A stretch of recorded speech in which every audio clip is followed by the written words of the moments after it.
नमस्कार दर्शक बंधु आपण को आम चैनल को स्वागत। आज भिडियोटी समस्त सिंह राशि व्यक्ति विशेषों बहुत अधिक गुरुत्वपूर्ण रही कारण यही भिडियो रे आपणकर आगामी 2026 विषय किछिटा गुरुत्वपूर्ण तथ्य विषय आलोचना करिबा।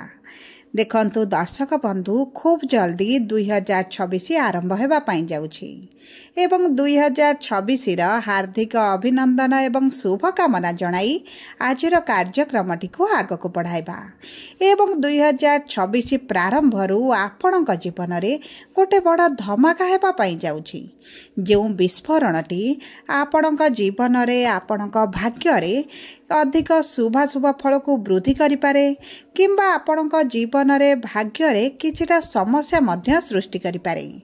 किंतु एही वीडियो रे आपण जानिबे आपणक भाग्य रे 2026 प्रारंभ रु हेबाको थिबा विस्फोरण विषय रे जहा आपणक आशा ठारू अधिक तांडव रचिबा आरंभ करिबा एवं जहाँ भी समस्या आपण 2025 बाता पूर्वर देखुथिले ताकू ध्वंस विध्वंस करिबा आरंभ करिबा एवं पुनर्बार आपणक जीवन रे खेलिबा खुशीर लहरी एवं फुटिबा सुखर फूल। तेबे विलंब न करी आसंतु जानिबा प्रारंभ रु 2026 आपणक समयटी किभଳି रहुछि एवं किए करिवे आपणक जीवन रे एही शुभ परिवर्तन विशेष भाव में केबेठारु आपणक जीवन रे एही प्रभाव आरंभ हेबा पई जाउछि एवं केते तारीख मध्य रे आपण एही परिवर्तन गुडी को देखिबे। सब गुडिक एही वीडियो रे विस्तृत भाव रे आलोचना करिबा ता सहित कौन उपाय आपण को करबा को पड़िबो जहाँ आपणकर शुभाशुभ फल को द्विगुणित करिबो एही वीडियोर शेष भाग रे आपण मानकु जणाइबी। सेथिपाई आपण आम सह वीडियोर शेष पर्यंत जोड़ी होई रुहंतु। किंतु वीडियोटी आरंभ करिबा पूर्वरु जदि आपणकर भी सिंह राशि होइथाए एवं आपण भी ईश्वर को आंतरिक भक्ति एवं विश्वास करंती तेबे वीडियोटी को लाइक करंतु। कमेंट बॉक्स रे जय जगन्नाथ जय माँ लक्ष्मी अवश्य लिखि दियंतु। ता सहित आम सह जोगाजोग करिबा पई वीडियोर मध्य भाग रे एक व्हाट्सएप नंबर टी दिया जायछि जो नंबर सहाय्य रे आपण आम सह जोगाजोग करी निजर नूतन कुंडली प्रस्तुत करि परिबे कुंडली विश्लेषण कराई परिबे किंबा आपणकर चाकरी विवाह व्यवसाय प्रेम संपर्क शिक्षा स्वास्थ्य को नै किछि समस्या रहिछि ताहार सहजरे एवं स्वल्प मूल्य रे समाधान करि परिबे। सेथिपाई आपण आम सह वीडियोर शेष पर्यंत जोड़ी होई रुहंतु एवं व्हाट्सएप नंबर माध्यम रे आम सह जोगाजोग करंतु। देखंतु आगामी 120 दिन देवगुरु बृहस्पति ईश्वर कृपारु निज गोचर रे बहुत अधिक शक्तिशाली हेबा पई जाउछंती। माने निज चलन रे आनिबे बकरी मोड़ जेतेबेले गोटे शुभ ग्रह बकरी होइथांती सेतेबेले तांकर बल द्विगुणित होइथाए एवं ता सहित देवगुरु बृहस्पति जेहेतु उच्च रही बकरी हेबे आपणक जीवन रे चमत्कार फल प्रदान करिवे आपणक आशा ठारू अधिक मध्य शुभ फल आपणको प्रदान करिवे। देखंतु एही बकरी स्थिति रे नवेम्बर 11 रु आपणकर मार्च 11 पर्यंत विराजमान रहिबे तेणु करी एही 120 दिन आपणकर भाग्य रे बड़ परिवर्तन आनिबो। तेबे आसंतु जानिबा आपणकर सिंह राशि केउ गृह रे बकरी हेबा पई जाउछंती एवं तांकर बकरी दृष्टि उच्च दृष्टि आपणकर केउ गृह गुडी को ऊपर रहुची एवं कोन परिवर्तन आपणक जीवन रे करिवे।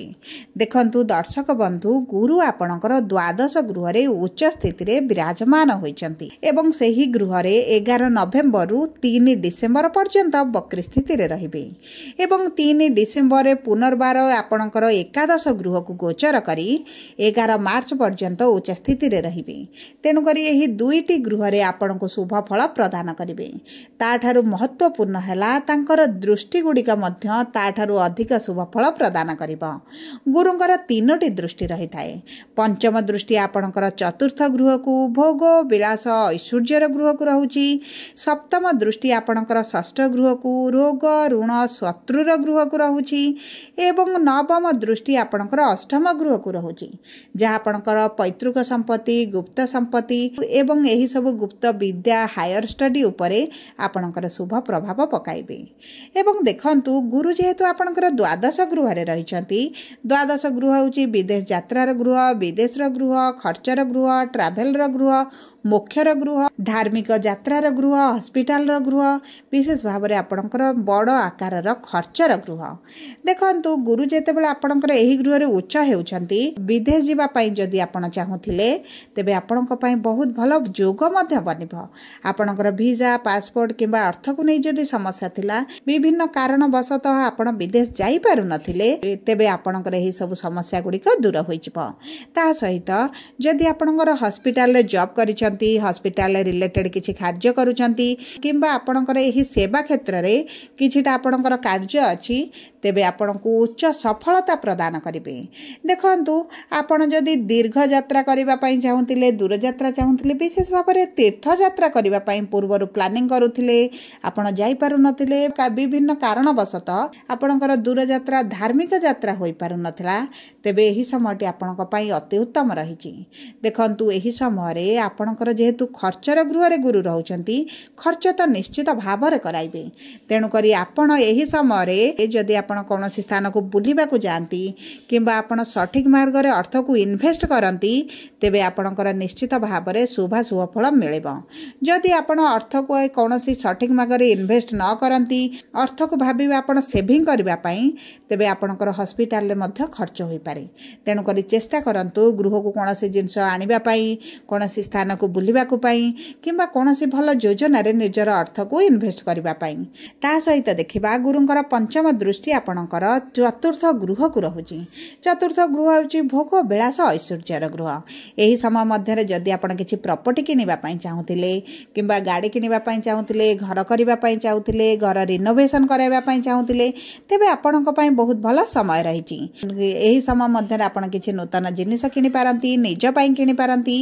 एवं देखंतु आपणक भोग विलास ऐश्वर्य निश्चित भाव में वृद्धि घटिबो। आपणकर जो मानसिक दुश्चिंता बढ़ी जाइथिला, आपणकर मांकर स्वास्थ्य को नहीं आपणकर जो चिंता भी रहुथिला, ता मध्य दूर होई जिवो। विशेष भाव में एही समय मध्य जदि आपण किछि लोन चाहुचंती किंबा आपणकर कोनोसी लोन पेंडिंग रहिछि, आपणकर मिळो नाही किंबा आपणकर लोन करिसंती सुझी पारु नांती, तेबे एही दुईटी क्षेत्र रे निश्चित भाव में आपण सफलता पाइबे। आपणकर शत्रु माने नाश जिवे, आपणक सहित मित्रता करिबा आरंभ करिवे। आपणकर एही पूर्वरु किछि दिन हेबो आपणकर सब क्षेत्र रे, कर्म क्षेत्र हो, पारिवारिक क्षेत्र हो, व्यावसायिक क्षेत्र हो, आपणकर जे शत्रु माने वृद्धि घटिथिले, गुप्त शत्रु माने वृद्धि घटिथिले, आपणक पई समस्या सृष्टि करुथिले, से मानकर चेहरा आपणक सामना को आसीबो एवं सेही शत्रु मानको आपण जानिबे, परखिबे एवं निजर दूरता बनाइबा सहित आपणक सेमानक सहित मध्य संपर्क काटि पारंती।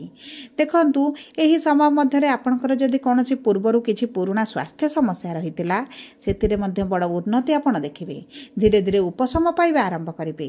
सबुठारु बड़ कथा हला आपणकर अष्टम गृह को गुरुंकर शुभ दृष्टि रहुची। आपणकर अष्टम गृह हेउची पैतृक संपत्तिर गृह। आपणकर पैतृक संपत्ति को नै जदि किछि विवाद चलिछि, भाई भौणी सहित किछि कोर्ट कचेरी केस चलिछि, एथिरु आपणको निश्चित भाव में सफलता मिलिबो। आपणकर समाधान होई पारे किंबा कोनोसी मार्ग मिलि पारे, जे कारणरू आपणकर एही वाद विवाद भली परिस्थितिरु बाहरी पारंती। ता सहित आपणको सरकारक स्तर करू किछि अर्थ मिलि पारे किंबा कोनोसी ना कोनोसी उपाय रे आपणको सहायता मिलि पारे। सबुठारु बड़ कथा हला आपणकर पंचमेश हेउछन्ती गुरु एवं पंचम अष्टम गृहर स्वामी होई आपणकर द्वादश गृह रे विराजमान होइथिबारु आपणकर पंचम गृह रे मध्ये शुभ फल प्रदान करिवे। जदि आपणक प्रेम संपर्क रे किछिटा समस्या चलिथिला, उभयक मध्य रे कि दूरताटी बढ़ी जाइथिला, तेबे सेथिरे मध्ये आपण परिवर्तन देखिबे। आपणकर प्याचअप होई पारे, पुनर्बार कथा होई पारंती, पुनर्बार संपर्क आगको बढ़ी पारे किंबा उभय विवाह रे मध्ये परिणत करि पारंती। देखंतु 11 नवेम्बर परे जेतेबेले आपणकर गुरु एकादश गृह को आसीबे, आपणक कर्म क्षेत्र रे बड़ परिवर्तन आसीबो। आपणकर नूतन चाकरी मिलि पारे, नूतन व्यवसाय करि पारंती, आपणकर प्रमोशन जदि पेंडिंग रहितला आपणकर प्रमोशन होई पारे, आपणकर ट्रांसफर मध्ये भल जोग बनुछि।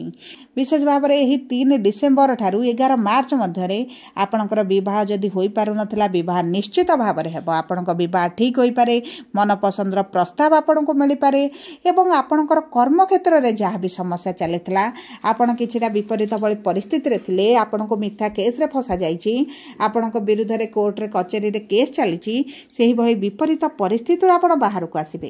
कारण गुरु आपणकर विपरीत परिस्थिति आपन को उद्धार करेंगे। कौन ना कौन लोक आपन को सहायता प्रदान करने आसबे। ता सहित देखु आपण चाकरी रे प्रमोशन सहित दरमा वृद्धि कारण आपणकर मान सम्मान बढ़िया सहित आपण व्यवसाय जदि लॉस चलुला आपड़ से धीरे धीरे लाभ देखिए। नूतन व्यवसाय आरंभ करने सहित व्यवसाय को विस्तार करने चिंता करेंगे। एवं देखु जो दंपति मानकर संतान सुखर वंचित रही से संतान सुख निश्चित भाव में प्राप्त हो। कारण गुरु होउछंती आपणकर पंचम गृहर स्वामी एवं एकादश गृह विराजमान करी आपणकर सप्तम दृष्टि पंचम गृह को देवे। जो कारण जो मानकर संतान प्राप्ति में बाधा विघ्न आसुला, डाक्तर परामर्श नहीं विभिन्न प्रकार विधि विधान करने सत्वे मध्य संतान सुख मिल पार नथिला, तेबे आपणकर व्यस्त होबार कौनसी आवश्यकता नहीं। संतान सुख निश्चित भाव में प्राप्त हो। सबु पर देखंतु जदि आपणकर दशा महादशा भल अछि तेबे ही 120 दिन आपणकर भाग्य रे परिवर्तन आसीबो। सबु पर आपणकर अशुभत्व को दूर करी शुभाशुभ फल को वृद्धि करबा पई आपण प्रतिदिन सूर्य को तंबा पात्र रे जल अर्पण करंतु। हनुमान चालीसा प्रतिदिन पाठ करंतु, कारण शनिकर अढ़ई चली। ता सहित सूर्यंकर बीज मंत्र जप करंतु। ओम नमः शिवाय मंत्र प्रतिदिन सकाळ जदि आपण पाठ करती आपणकर शुभाशुभ फल निश्चित भाव में द्विगुणित हेब। जदि आपणकर सिंह राशि होता है भिडटी किभली लगिला कमेंट बॉक्स रे लिखि जणांतु। जदि आपणक प्रियजनकर सिंह राशि होता है भिडटी तांका सह शेयर करंतु। जदि प्रथम थर आम चैनल को आसिछंती चैनल को सब्सक्राइब करंतु। पाखरे थिबा बेल आइकन को प्रेस करंतु। धन्यवाद।